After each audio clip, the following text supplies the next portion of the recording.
reckless propaganda that was evident in the statement of Pakistan.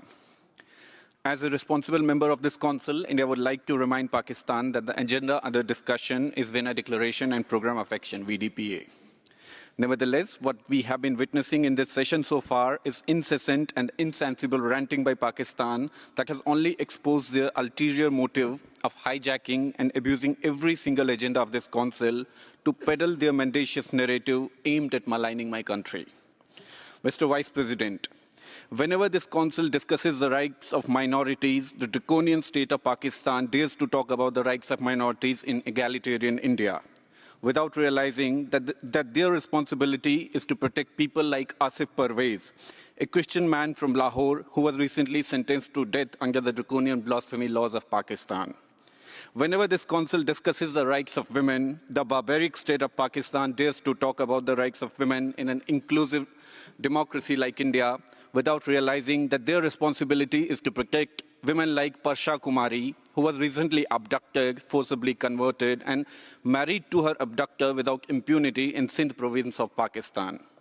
Whenever this council discusses the rights of children, the ruthless state of Pakistan dares to talk about the rights of children in a progressive democracy like India, without realizing that their responsibility is to protect children like Shahid Shah, a 3-year-old Shia child from Gujranwala, against whom a bizarre FIR has been lodged by the Pakistani police.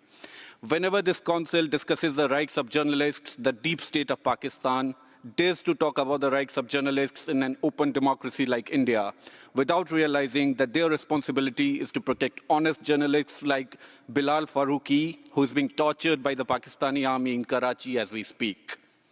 Whenever there's a discussion on terrorism, the failed state of Pakistan plays the victim card so as to distract international community's attention from the reality that Pakistan is unabashedly harboring and supporting UN-proscribed terrorists and terrorist organizations. Mr. Vice President, above facts only expose the Pakistani shenanigan of running with the hare and hunting with the hound. Lastly, I would like to invoke VDPA to remind Pakistan that it should abjure its territorial ambition, which is grossly violative of every single international treaty and declaration on human rights. Instead, they should practice tolerance towards their minorities and good neighborliness towards us, so that the South Asian region sees the eternal peace, the absence of which can mostly be attributed to the Pakistani state. I thank you, Mr. Vice President.